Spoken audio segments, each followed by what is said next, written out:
ನಿಂಬೆಹಣ್ಣು ಹುಳಿ ನಿಂಬೆಹಣ್ಣು ಹುಳಿ ನಿಂಬೆಹಣ್ಣು ಹುಳಿ ಬಾಯೆಲ್ಲ ಜುಮ್ ಆಗ್ತದೆ, ಅಲ್ಲಿ ಜುಮ್ ಆಗ್ತದೆ, ಹುಳಿ ಅಂತ ಅಂದ್ಕೊಂಡ್ರೆ ಇಮಿಡಿಯೇಟ್ ಆಗಿ ಬಾಯಲ್ಲಿ ನೀರು ಬರುತ್ತೆ, ಅಲ್ಲಿ ಜುಮ್ ಅನ್ನತ್ತೆ ಅಂತ ಅನ್ಸುತ್ತೆ. ನಿಂಬೆಹಣ್ಣು ಇಲ್ಲ, ಹುಳಿನೂ ಇಲ್ಲ, ಎಂಥದೂ ಇಲ್ಲ. ನೀವು ವಿಡಿಯೋ ನೋಡ್ತಾ ಇದ್ದೀರಾ, ನಾನು ನಿಮ್ಮ ಮುಂದೆ ಕೂತಿದ್ದೀನಿ.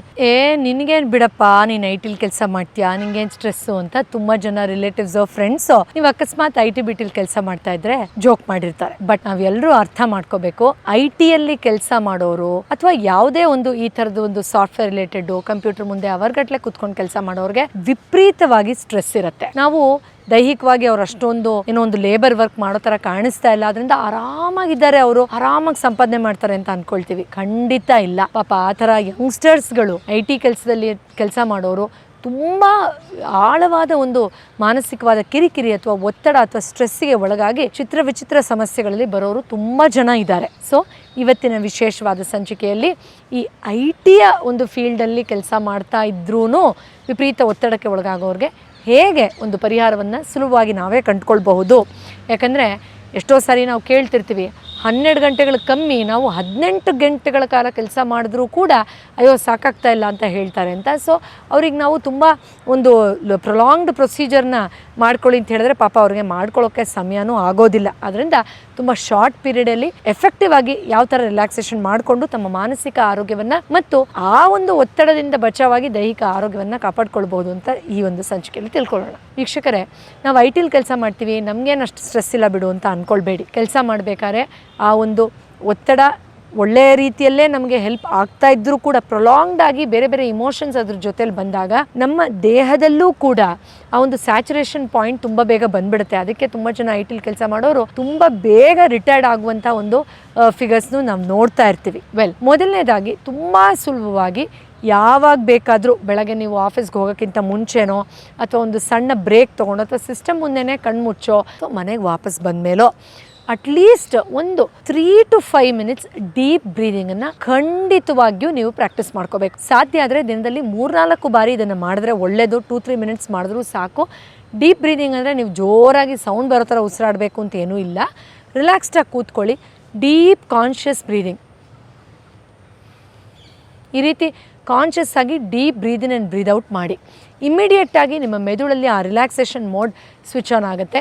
ಎಷ್ಟೋ ಸ್ಟ್ರೆಸ್ಸನ್ನು ನಿಮ್ಮ ದೇಹದ ಮೂಲಕ ನೀವೇ ರಿಲೀವ್ ಮಾಡ್ಕೊಳ್ಳೋಕ್ಕೆ ನಿಮಗೆ ನೀವೇ ಸಹಾಯ ಮಾಡ್ತಾ ಇರ್ತೀರಾ. So deep breathing is N extremely effective and very helpful, especially ನೀವು ಈ ಥರದೊಂದು ಸ್ಟ್ರೆಸ್ಫುಲ್ ಜಾಬ್ಗಳನ್ನು ಮಾಡ್ತಾ ಇದ್ದಾಗ. ಅದು ಮೀಟಿಂಗ್ಗಿಂತ ಮುಂಚೆ ನೀವು 1-2 ನಿಮಿಷ ಡೀಪ್ ಬ್ರೀದಿಂಗ್ ಮಾಡ್ಕೊಂಡು ಹೋಗೋದಿರಬಹುದು, ಅಥವಾ ಮೀಟಿಂಗಲ್ಲಿ ಚೆನ್ನಾಗಿ ನಿಮ್ಗೇನಾದರೂ ಬೈದು ವರ್ಕ್ ಪ್ರೆಷರ್ ಕೊಟ್ಟು ಕಳಿಸಿದಾಗ ವಾಪಸ್ ಬಂದಮೇಲೆ ಅಯ್ಯೋ ಹೇಗಪ್ಪ ಈ ಪ್ರಾಜೆಕ್ಟ್ ಹ್ಯಾಂಡಲ್ ಮಾಡಲಿ ಅಂತ ಆತಂಕ ಆದಾಗ ಡೀಪ್ ಬ್ರೀದಿಂಗ್ ಮಾಡ್ಕೊಂಡು ನೀವು ಆ ಕೆಲಸವನ್ನು ಶುರು ಮಾಡ್ಬೋದಿರ್ಬೋದು. Anything of this sort is definitely going to help. ಇನ್ನು ಎರಡನೇದು, ನಾವು ಇದಕ್ಕೆ ಪ್ರೋಗ್ರೆಸಿವ್ ಮಸಲ್ ರಿಲ್ಯಾಕ್ಸೇಷನ್ PMR ಅಂತ ಕರಿತೀವಿ. ಇದು ನೀವು ದಿನದಲ್ಲಿ ಯಾವಾಗ ಬೇಕಾದರೂ ಮಾಡಬಹುದು, ಬೆಳಗ್ಗೆ ಅಥವಾ after you come back. Even ನೀವು ಆಫೀಸಲ್ಲೂ ಒಂದು 10 ನಿಮಿಷ ಟೀ ಬ್ರೇಕ್ ಅದು ಇದು ತಗೊಳ್ತಿರಲ್ಲ, ಅವಾಗಲೂ ಮಾಡಬಹುದು. ನೀವು ಹಂತವಾಗಿ ಪಾದದಿಂದ ತಲೆವರೆಗೂ ಒಂದೊಂದು ಗ್ರೂಪ್ ಆಫ್ ಮಸಲ್ಸನ್ನು ಒಂದು ರಿದಮಲ್ಲಿ ಟೈಟ್ ಮಾಡಿ ರಿಲೀಸ್ ಮಾಡೋದು ಮಾಡ್ಕೊಂಡು ಹೋಗಬೇಕು. ಫಾರ್ ಎಕ್ಸಾಂಪಲ್, ಈಗಲೇ ನೀವು ಈ ವಿಡಿಯೋ ನೋಡ್ತಾ ಇದ್ದಾಗ ಬೇಕಾದ್ರೆ ಟ್ರೈ ಮಾಡಬಹುದು. ನಿಮ್ಮ ಪಾದದಲ್ಲಿರುವಂಥ ಒಂದು ಗ್ರೂಪ್ ಆಫ್ ಮಸಲ್ಸ್ ಪಾದದ ಮಾತ್ರ ಫೋಕಸ್ ಮಾಡಿ ಜಸ್ಟ್ ಟೈಟ್ ಅಪ್ ಮಾಡಿ, ಹೀಗೆ ಒಂದು ಟೈಟ್ ಹೋಲ್ಡ್ ತೊಗೊಂಡು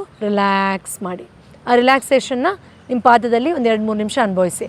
ಆಮೇಲೆ ಮೀನಿನ ಕಂಡ ಅಂತ ಹೇಳ್ತೀವಲ್ಲ, ಕಾಫ್ ಮಸಲ್ಸ್, ಅಲ್ಲಿಗೆ ಗಮನ ತೊಗೊಂಡು ಬನ್ನಿ. ಟೈಟ್ ಮಾಡಿ, ಆದಷ್ಟು ಟೈಟ್ ಮಾಡಿ, ಇನ್ನೂ ಟೈಟ್ ಮಾಡಿ, ರಿಲ್ಯಾಕ್ಸ್ ಮಾಡಿ. ಆ ಪಾದ ರಿಲ್ಯಾಕ್ಸ್ ಆಗ್ತಾ ಇದೆ ಅಂತ ಅಂದ್ಕೊಳ್ಳಿ. ಈ ಥರ ಪ್ರೋಗ್ರೆಸಿವ್ ಆಗಿ ನಿಮ್ಮ ಕುತ್ತಿಗೆ ಭುಜದವರೆಗೂ ನೀವು ಆ ರಿಲ್ಯಾಕ್ಸೇಷನ್ ಅಥವಾ ಇಲ್ಲಿ ನಿಮ್ಗೆ ಎಲ್ಲಿವರೆಗೂ ಟೈಟ್ನಿಂಗ್ ಫೀಲ್ ಆಗುತ್ತೋ ಅಲ್ಲಿವರೆಗೂ ನೀವು ಈ ಥರ ಮಾಡ್ಕೊಳ್ತಾ ಹೋಗಬಹುದು. ನಾವು ಯಾವಾಗ ತುಂಬ ಒತ್ತಡಕ್ಕೊಳಗಾಗ್ತೀವೋ ನಮ್ಮ ದೇಹನೇ ಸಫರ್ ಆಗೋದು. ನಮ್ಮ ದೇಹನ ರಿಲ್ಯಾಕ್ಸ್ ಮಾಡ್ತಾ ಇದ್ದರೆ ನಮ್ಮ ಮೈಂಡ್ಗೂ ಹೆಲ್ಪ್ ಆಗುತ್ತೆ. ಸೊ ಈ ಇಂಟರ್ ಕನೆಕ್ಟೆಡ್ನೆಸ್ಸನ್ನು ನಮ್ಮ ಯೋಗ ಸೈನ್ಸಸ್ಸಲ್ಲೆಲ್ಲ ಸಾವಿರಾರು ವರ್ಷದಿಂದ ಹೇಳಿದ್ದಾರೆ. ಬಟ್ ನಮಗೇನು ಅನಿಸುತ್ತೆ, ನಾನು ಸ್ಟ್ರೆಸ್ ಇರೋದು ನನ್ನ ಪ್ರಾಜೆಕ್ಟಲ್ಲಿ, ನಾನು ಇದು ಮಾಡಿದ್ರೆ ಸರಿ ಹೋಗುತ್ತಾ ಅನಿಸುತ್ತೆ. ಅಥವಾ ನಾನು ಸ್ಟ್ರೆಸ್ ಮಾಡ್ಕೊಂಡಿದ್ದು ಮೈಂಡಲ್ಲಿ, ನನಗೆ ಯಾಕೆ ಅಲ್ಸರ್ ಬಂತು, ನನಗೆ ಯಾಕೆ ಗ್ಯಾಸ್ಟ್ರಿಕ್ ಬಂತು, ನನಗೆ ಯಾಕೆ ಪೀರಿಯಡ್ಸ್ ಇಂಬ್ಯಾಲೆನ್ಸ್ ಆಯಿತು ಅಂತ ಅಂದ್ಕೊಳ್ತೀವಿ. ಇಷ್ಟೆಲ್ಲ ಓದಿರೋರು, IT ಫೀಲ್ಡಲ್ಲಿ ಅಷ್ಟೆಲ್ಲ ಕ್ರೆಡಿಟ್ ತೊಗೊಂಡಿರೋರು ಈ ಸಿಂಪಲ್ ಕಾಮನ್ ಸೆನ್ಸಲ್ಲಿ ಫೇಲ್ ಆಗಿಬಿಟ್ಟು ದೊಡ್ಡ ಕಾಯಿಲೆ ಬರೆಸ್ಕೊಂಡ್ಬಿಡ್ತಾರೆ, unfortunately. But the smart person will know how constantly we are exchanging information between body and mind ಅಲ್ವಾ. So this is very important and extremely effective. ನಾನು ಇವಾಗ ಹೇಳ್ಕೊಟ್ಟಿದ್ದು. ನಿಮಗೆ ಟೈಮ್ ಜಾಸ್ತಿ ಇತ್ತಾ, ನಿಧಾನವಾಗಿ ಮಾಡ್ಕೊಂಡು ಹೋಗಿ. ಟೈಮ್ ಇಲ್ವಾ, ಸ್ವಲ್ಪ ಫಾಸ್ಟಾಗಿ ಮಾಡ್ಕೊಂಡು ಹೋಗಿ. ಬಟ್ ನಿಮ್ಮ ದೇಹ ನೀವೇ ಕಾಪಾಡ್ಕೊಳ್ಬೇಕು ಈ ರೀತಿ ಮಾಡ್ತಾ. ಅಲ್ವಾ? ಇನ್ನು ಮೂರನೇ ತುಂಬಾ ತುಂಬಾ ತುಂಬಾ ಎಫೆಕ್ಟಿವ್ ಟೆಕ್ನಿಕ್ ಅಂಡ್ ಪರ್ಸನಲಿ ನನ್ನ ಫೇವ್ರೇಟ್ ಯಾವ್ದಪ್ಪ ಅಂದ್ರೆ ವಿಜುವಲೈಸೇಷನ್. ನೋಡಿ, ಕಂಪ್ಯೂಟರ್ ಮುಂದೆ ಮಾನಿಟರ್ನ ನೋಡಿ ನೋಡಿ ಎಷ್ಟೋ ಸತಿ ಪಾಪ ಹೇಳ್ತಾರೆ ಸಾಫ್ಟ್ವೇರ್ ಇಂಜಿನಿಯರ್, ಕಣ್ಣು ಉರಿ ಬಂದ್ಬಿಡುತ್ತೆ ಮೇಡಮ್, ಮೈಂಡ್ ಎಲ್ಲ ಒಂಥರ ಆಗ್ಬಿಡುತ್ತೆ, ಹಾಗೆ ಯಾರಾದ್ರೂ ಮಾತಾಡಿದ್ರು ಯಾಕೆ ಇವ್ರು ಮಾತಾಡ್ತಾ ಇದ್ರೆ ಹೊಡೆದ್ಬಿಡೋಣ ಅನ್ಸುತ್ತೆ ಅಂತೆಲ್ಲ ಹೇಳ್ತಿರ್ತಾರೆ ಪಾಪ. ಸೊ ನಿಮಗೆ ಯಾವಾಗ ಬ್ರೇಕ್ ತಗೊಳಕ್, ಸಿಸ್ಟಮ್ ಮುಂದೆನೇ ಕೆಲವು ಸತಿ ನಾವು ಸಿಸ್ಟಮ್ ಮುಂದೆ ಕಣ್ಣು ಮುಚ್ಕೊಂಡು ಕೂತ್ಕೋಬಹುದಲ್ವಾ ಒಂದ್ 2 ನಿಮಿಷ, ನೀವು ಬೇಕಾದ್ರೆ ಒಂದು 2 ಅವರ್ಸ್ ಒಂದ್ಸತಿ ಅಥವಾ 4 ಅವರ್ಸ್ ಒಂದ್ಸತಿ ಈ ತರ ಸಣ್ಣದಾಗಿ ನಿಮ್ಗೆ ಎಷ್ಟು ಟೈಮ್ ಸಿಗುತ್ತೋ ಅಷ್ಟು ಟೈಮಲ್ಲಿ ನೀವು ಮಾಡ್ಕೋಬಹುದು. ಏನದು, ಯಾವ ಕಲ್ಪನೆ? ಕಣ್ಣು ಮುಚ್ಕೊಂಡು ನಿಧಾನವಾಗಿ ಒಂದು ಅತ್ಯಂತ ಅಮೋಘವಾದ ಸುಂದರವಾದ ದೃಶ್ಯೀಕರಣವನ್ನ ಮನಸ್ಸಿನಲ್ಲಿ ಮೂಡಿಸ್ಕೊಳ್ಳಿ. ನಾವು ಕಣ್ಣು ಮುಚ್ಕೊಂಡು ರಿಸರ್ಚ್ ಪ್ರೂವ್ ಮಾಡಿದೆ ಇದನ್ನ. ಕಣ್ಣು ಮುಚ್ಕೊಂಡು ನಾನೀಗ ಬೀಚಿನ ದಡದಲ್ಲಿ ಕೂತಿದ್ದೀನಿ, ಸಮುದ್ರದ ನೀರಿನ ಅಲೆಗಳು ನನ್ನ ರಿಲ್ಯಾಕ್ಸ್ ಮಾಡ್ತಾ ಇದೆ, ನಾನು ನಿಧಾನವಾಗ ಸ್ಯಾಂಡ್ ಮೇಲೆ ನಡೀತಾ ನನ್ನ ಫುಟ್ ಪ್ರಿಂಟ್ಸ್ ನನ್ನ ಹಿಂದೆ ಬರ್ತಾ ನೋಡಿ ಎಂಜಾಯ್ ಮಾಡ್ತಾ ಇದ್ದೀನಿ, ಹಾಗೇ ರಿಲ್ಯಾಕ್ಸ್ಡಾಗಿ ಬೀಚ್ ಸೈಡಲ್ಲಿ ಮಲ್ಕೊಂಡಿದ್ದೀನಿ, ಎಷ್ಟು ತಣ್ಣಗೆ ಫ್ರೆಶ್ಶಾಗಿ ಅನ್ನಿಸ್ತಾ ಇದೆ ನಂಗೆ ಗಾಳಿ, ಆಹಾ ಆ ನೀರಿನ ಅಲೆಗಳು ನನ್ನ ಮೇಲೆ ಬಂದು ನನ್ನ ಬಾಡಿನ ಆ ನೀರು ಪೂರ್ತಿಯಾಗಿ ಹಾಗೇ ರಿಲ್ಯಾಕ್ಸ್ ಮಾಡಿದೆ.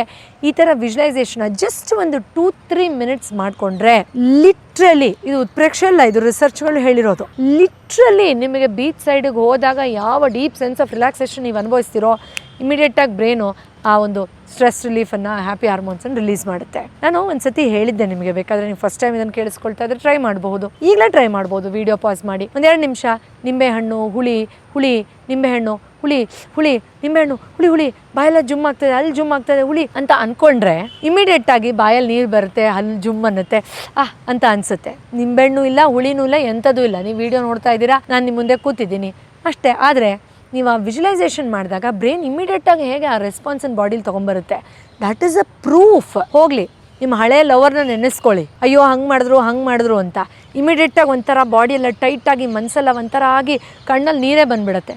ಹೇಗೆ? It is not real, but how is it happening? Yes, that is the beauty of the brain. ಅದೊಂದು ವರ ಕೂಡ, ಸರಿಯಾಗಿ ಉಪಯೋಗಿಸದೇ ಇದ್ರೆ ಇದೊಂದು ಶಾಪ ಕೂಡ. ಸೊ ಈ ಮೆಥಡ್ ಖಂಡಿತ ಅಮೇಝಿಂಗ್. ಬರೀ IT-ಲೆಲ್ಲ ಯಾರು ಬೇಕಾದ್ರೂ ಇದನ್ನು ಯೂಸ್ ಮಾಡ್ಬೋದು ರೀ. ಬಟ್ ನಮಗೆ ನಾವು ಸೆಲ್ಫ್ ಬ್ರೇಕ್ ತಗೊಳ್ಳೋದು, ನಾವು ಇವಾಗೆಲ್ಲ ಹೀಗೆ ಮೊಬೈಲಲ್ಲಿ ರೀಲ್ಸ್ ಓಡಿಸೋದು ಅಷ್ಟೇ ಅಂತ ಅನ್ಕೊಂಡಿದೀವಿ ಹೊರತು, this is the real break that the body demands and requires. So that's an amazing third technique that I have told. ಈ ಮೂರಲ್ಲಿ ನಿಮ್ಮ ಫೇವ್ರೆಟ್ ಟೆಕ್ನಿಕ್ ಯಾವುದು ಅಂತ ಕಮೆಂಟ್ ಬಾಕ್ಸಲ್ಲಿ ತಿಳಿಸೋದನ್ನ ಮರಿಬೇಡಿ. ಇನ್ನು ನಾನು ತುಂಬಾ ಜನ IT ಅವರು ಯಂಗ್ಸ್ಟರ್ಸ್ ಯಾರು ಟ್ರೀಟ್ಮೆಂಟ್ಗೆ ಬರ್ತಾರೆ ಅವರಲ್ಲಿ ನೋಡಿರೋ ತುಂಬಾ ಮುಖ್ಯವಾದ ಅಂಶ ಏನು ಗೊತ್ತಾ, ನಾನು ಅಬ್ಸರ್ವ್ ಮಾಡಿರೋದು, ದ ಫೀಲಿಂಗ್ ಆಫ್ ಲ್ಯಾಕ್. ಅವರಿಗೆ ಏನೋ ಕಮ್ಮಿ ಇದೆ, ಅಯ್ಯೋ ನನ್ನ ಫ್ರೆಂಡ್ ಆಲ್ರೆಡಿ ಪ್ರಮೋಷನ್ ತೊಗೊಂಬಿಟ್ಟ, ಅವನು ಆಲ್ರೆಡಿ ಜರ್ಮನಿಗೆ ಹೋಗ್ಬಿಟ್ಟಿದ್ದಾನೆ, ಅವನು ಸರ್ಟಿಫಿಕೇಶನ್ ತೊಗೊಂಬಿಟ್ಟ, ಆಲ್ರೆಡಿ ಕಾರ್ ತೊಗೊಂಬಿಟ್ಟಿದ್ದಾನಂತೆ, ಅವ್ರ ಮನೆಗೆ ಆಲ್ರೆಡಿ ಬಾಡಿಗೆ ಬರುತ್ತೆ. ಸೊ ಆ ಕೊರತೆ this is so pathetic for the system. ಯಾಕೆ ಇಷ್ಟು ಹರಿಲಿದ್ದೀರಾ? ಇರ್ಲಿ, ಪರವಾಗಿಲ್ಲ, 1-2 ವರ್ಷ ನೀವು ಲೇಟಾಗಿ ಅಚೀವ್ ಮಾಡಿ, ಒಂದು ಸ್ವಲ್ಪ ನಿಧಾನವಾಗಿ ಮಾಡಿ. ವೈ ಆರ್ ಯು ಇನ್ ಅ ಹರಿ? ಯಾರು ಗೊತ್ತೋ ಅವರೆಲ್ಲ ಬೇಗ ಪ್ರೋಗ್ರೆಸ್ ಆಗಿ ನಿಮ್ಗಿಂತ 10 ವರ್ಷ ಮುಂಚೆನೆ ರಿಟೈರ್ಡ್ ಆಗಬಹುದು. What is the hurry? You tell me. Take it easy. ಹಂಗಂತ ಲೆಥಾರ್ಜಿಕ್ ಆಗಿ ಏನು ಮಾಡದೆ ಕೂತ್ಕೊಳ್ಳಿ ಅಂತ ನಾನು ಹೇಳ್ತಾ ಇಲ್ಲ. ಬಟ್ ಯಾರ್ದೋ ಒಂದು ಲೈಫ್ ಸ್ಕೇಲ್ ಅನ್ನು ನೋಡ್ಕೊಂಡು ನೀವು ವೇಸ್ಟು, ನೀವು ಮಾಡಿಲ್ಲ ಅದಕ್ಕೆ ಏನೋ ಆಗೋಯ್ತು ಅಂತ ಒಳ್ಳೆ ಭೂಕಂಪ ಇನ್ನೇನು 5 ನಿಮಿಷದಲ್ಲಿ ಬರೋ ರೇಂಜ್ಗೆಲ್ಲ ಪ್ಯಾನಿಕ್ ಆಗಬೇಡಿ. ಈ ಮೈಂಡ್ ಸೆಟ್ ತುಂಬ ಜನ ಸಾಫ್ಟ್ವೇರ್ ಇಂಜಿನಿಯರ್ಸ್ಗಿರುತ್ತೆ. So please take it easy. ಇನ್ನು ತುಂಬ ಇಂಪಾರ್ಟೆಂಟ್, ಈ ಲ್ಯಾಕ್ ಫೀಲಿಂಗಿಂದ ಹೊರಗಡೆ ಬರೋದು. ಚಿಕ್ಕ ವಯಸ್ಸಿಂದ ಹೀಗೆ ಪ್ರೋಗ್ರಾಮ್ ಮಾಡಿಬಿಟ್ಟಿರ್ತಾರೆ, ನಾನು ಹೇಳಿದ ತಕ್ಷಣ ಅದು ಹೊರಗಡೆ ಬರೋಕ್ಕೆ ಸಾಧ್ಯ ಆಗದೆ ಇರಬಹುದು. Please spend some time thinking of what you have, which ಅಕಸ್ಮಾತ್ ನಿಮಗೆ ಕಾಂಪಿಟೇಷನಲ್ಲೇ ಲೈಫ್ ನೋಡಬೇಕು ಆ ಥರನೇ ಮೈಂಡ್ ಫಿಕ್ಸ್ ಆಗೋಗಿದೆ ಅಂದರೆ ಆ್ಯಕ್ಚುಲಿ ಇದು ಹೀಗೆ ಮಾಡೋದು ಒಳ್ಳೇದಲ್ಲ. ಬಟ್ ಸ್ಟಿಲ್, ಯಾಕಂದರೆ ನಾನು ಎಷ್ಟು ಹೇಳಿದ್ರು ಕೆಲವ್ರಿಗೆ ಅದು ಮೈಂಡಿಂದ ಅಯ್ಯೋ ಅವ್ರು ಹಂಗೆ ಇವ್ರು ಹಿಂಗೆ ಅನ್ನೋದು ಹೋಗೋದೇ ಇಲ್ಲ. ಸ್ವಂತ ಬ್ರದರ್ ಸಿಸ್ಟರ್ಸ್ ಜೊತೆಲೇ ಅದು ಬಂದ್ಬಿಡುತ್ತೆ. ಅವಾಗ ಏನು ನಿಮ್ಮ ಹತ್ರ ಇದೆ ಅವ್ರ ಹತ್ರ ಇಲ್ಲದೆ ಇರೋದು, what is that feeling or item or person or facility that you have the opposite person that you are comparing with doesn't have? ಆ ಒಂದು ಗ್ರಾಟಿಟ್ಯೂಡ್ ಫೀಲಿಂಗ್ ಡೆವಲಪ್ ಮಾಡಿಕೊಂಡು ಅಟ್ಲೀಸ್ಟ್ ಅಲ್ಲಾದ್ರೂ ಒಂದು ಸ್ವಲ್ಪ ರಿಲ್ಯಾಕ್ಸ್ ಆಗಿ. ಬಟ್ ಐಡಿಯಲಿ ಗ್ರಾಟಿಟ್ಯೂಡ್ನ ಬೇರೆಯವ್ರ ಜೊತೆ ಕಂಪೇರ್ ಮಾಡ್ಕೊಂಡಲ್ಲ, ಭಗವಂತ ಏನೆಲ್ಲ ಕೊಟ್ಟಿದ್ದಾನೆ ಅದನ್ನು ಅನುಭವಿಸ್ತಾ ಆ ಹ್ಯಾಪಿ ಫೀಲಿಂಗಲ್ಲಿ ಪ್ರೋಗ್ರೆಸ್ ಕಡೆ ಹೋಗಬೇಕು. ಓಕೆ, ಇನ್ನು ತುಂಬ ಇಂಪಾರ್ಟೆಂಟ್, ಟೈಮ್ ಇಲ್ಲ ಮೇಡಮ್, ನೀವು ಹೇಳೋದು ಯಾವುದಕ್ಕೂ ನಂಗೆ ಟೈಮ್ ಇಲ್ಲ ಅಂದರೆ ನಿಮ್ಮದೇ ಹರಿ, ನೀವೇ ಕಾಪಾಡ್ಕೊಳ್ಬೇಕು, ನೀವೇ ಹೆಲ್ಪ್ ಮಾಡಬೇಕು. ಇಲ್ಲ ಅಂದರೆ ಟೈಮ್ ತೊಗೊಂಡು ದೊಡ್ಡ ಸರ್ಜರಿ ಆಪ್ರೇಷನ್ಗೆ ಹೋಗಬೇಕಾಗತ್ತೆ. ಆದ್ದರಿಂದ ನೀವು ಅಟ್ಲೀಸ್ಟ್ ಕ್ಯಾಬಲ್ಲಿ ಮನೆಗೆ ವಾಪಸ್ ಬರ್ತಾ ಇನ್ಸ್ಟ್ರೂಮೆಂಟಲ್ ಸೂದಿಂಗ್ ಮ್ಯೂಸಿಕ್ ಹಾಕ್ಕೊಳ್ಳಿ. ಕೇಳಿಸ್ಕೊಂಡಿದ್ದ ತಕ್ಷಣ ನಿಮ್ಗೆ ಏನು ಬೇಡ, ಮೈಂಡ್ ಡಿಸ್ಟ್ರಾಕ್ಟ್ ಆಗ್ತಾ ಇದ್ರು ಕೂಡ ಆಟೋಮೆಟಿಕ್ ಆಗಿ ಇಂಟರ್ನಲ್ಲಿ ರಿಲ್ಯಾಕ್ಸ್ ಆಗುತ್ತೆ. ಅಥವಾ ನೀವು ಅಟ್ಲೀಸ್ಟ್ ಇಲ್ಲ ನನಗೆ ಮೊಬೈಲಲ್ಲಿ ವಿಡಿಯೋ ನೋಡೋದೇ ಅಡಿಕ್ಟ್ ಆಗಿಬಿಟ್ಟಿದೆ ಅಂದರೆ ಅಟ್ಲೀಸ್ಟ್ ಹೋಗಲಿ ಏನಾದರೂ ಒಂಚೂರು ಕಾಮಿಡಿ ಅದಾದರೂ ನೋಡಿ ಒಂದು ಸ್ವಲ್ಪ ಮೈಂಡನ್ನು ರಿಲ್ಯಾಕ್ಸ್ ಮಾಡ್ಕೊಳ್ಳಿ. ಅಟ್ಲೀಸ್ಟ್ ಅಷ್ಟಾದರೂ ಮಾಡಿ. ರೈಟ್. ಸೊ ಈ 3 ಟೆಕ್ನಿಕ್ಗಳು ನಾನು ಏನು ಹೇಳ್ಕೊಟ್ಟೆ, PMR ಇರಬಹುದು, ವಿಜುವಲೈಸೇಷನ್ ಇರಬಹುದು, ಅಥವಾ ಡೀಪ್ ಬ್ರೀದಿಂಗ್ ಇರಬಹುದು, ಇದನ್ನು ದಯವಿಟ್ಟು ನಿಮಗೆ ನೀವು ಈ ಒಂದು ಗಿಫ್ಟನ್ನು ಕೊಟ್ಕೊಳ್ಳಿ. ಇಲ್ಲ ಅಂದರೆ IT ನೀವು ತೊಗೊಳ್ಳೋ ಸರ್ಟಿಫಿಕೇಷನ್ನು, ತೊಗೊಳ್ಳೋ ಪ್ರಮೋಷನ್ನು, ಸಂಪಾದನೆ ಮಾಡೋ ದುಡ್ಡು, ಇದೆಲ್ಲ ಒಂದು ಸ್ಟೇಜಲ್ಲಿ ನಿಮ್ಮ ಸ್ಟ್ರೆಸ್ ನೀವೇ ಹ್ಯಾಂಡಲ್ ಮಾಡ್ಕೊಳಕ್ಕಾಗದೇ ಇದ್ದಾಗ ಯೂಸ್ಲೆಸ್ ಅನಿಸ್ಬಿಡ್ಬಾರ್ದು ಅಲ್ವಾ. ಸೊ ನೀವು ಮೆಟೀರಿಯಲಿಸ್ಟಿಕ್ಲಿ ಬೆಳೀತಾ ಇದ್ರ ಜೊತೆಲೂ ಬೆಳಿಬೇಕು. ಅದೇ ನಿಜವಾದ ಸರ್ವತೋಮುಖ ಬೆಳವಣಿಗೆ. ಮುಂದಿನ ಬಾರಿ ಇನ್ನೊಂದು ಔಷಧ ರಹಿತ ಚಿಕಿತ್ಸೆಯ ಸಲಹೆ ಜೊತೆ ಮತ್ತೆ ಭೇಟಿ ಆಗ್ತೀನಿ. ಈ ಮಾಹಿತಿ ನಿಮಗೆ ಇಷ್ಟ ಆಗಿದ್ರೆ ದಯವಿಟ್ಟು ಯಂಗ್ಸ್ಟರ್ ಜೊತೆ ಹಂಚ್ಕೊಳ್ಳಿ. Really needed. ನಮಸ್ಕಾರ. Thank you so much for watching.